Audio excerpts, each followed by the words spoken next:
right, good evening, everybody. I'm Zach Friend. I'm the current chair of the Santa Cruz County Board of Supervisors, and obviously I'm here with everybody in tech's favorite words. I'm with the government. Therefore, I'm obviously here to help.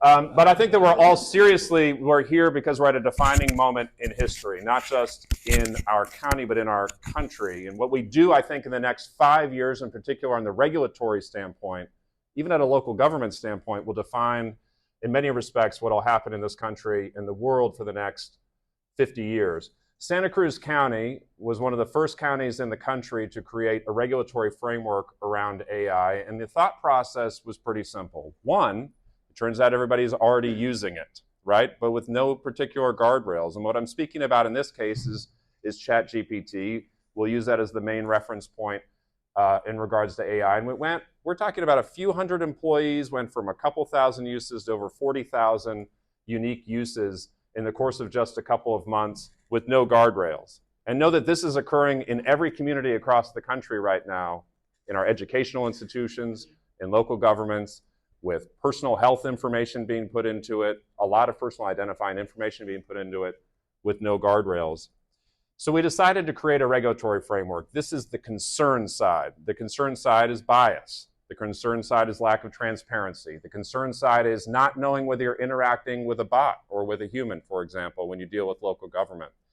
But one of the concerns that I had, and this was a concern that I had raised to the administration, to the White House, and I serve on a national commission from the National Association of Counties that works on regulatory frameworks across the country, that's been advising the administration and others on this, was that we can't simply regulate our way out of this issue either, because the opportunity is so great with AI. What we don't want is to take a fear-based approach to regulation, which is so common, in particular on the federal side, that actually not only stifles innovation, but actually empowers some of our adversaries to take a lead within this exact space. I would say that the federal government has done exactly that. They've, with their most recent executive order, which, as Doug had mentioned, I had the honor of being at the White House to participate in, it creates this initial idea of a regulatory framework. It creates a values-based framework. I mean, I'm not going to pretend that we can create a regulatory framework that can keep up with this level of technology either, right? Therefore, what we need is a real value-based system of things that we want to ensure. How do we protect and safeguard on the one side? How do we empower on the other side? So how are we looking at it from a county perspective?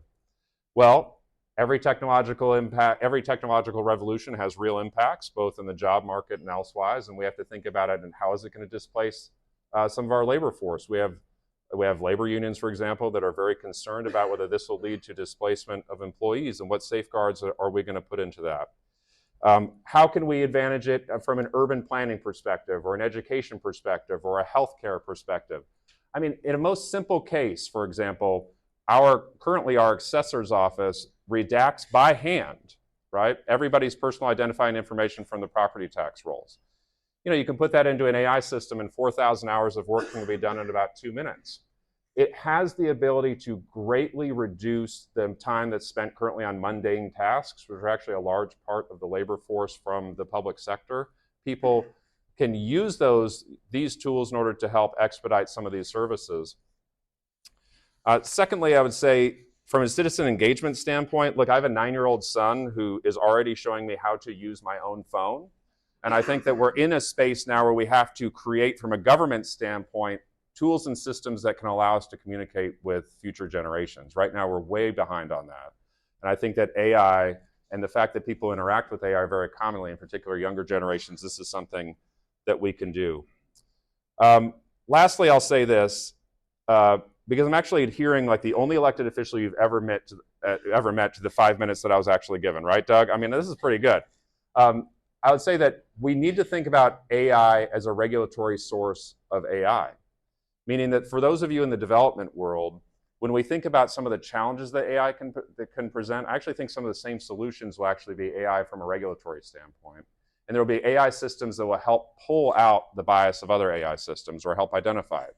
They'll help pull out some of the concerns on bias and transparency or other issues that are created by AI. And one of the things I'd actually like to ask all of you from this space is to know that you have a seat at the table right now in government that I would say you never had before from a relationship standpoint with this situation.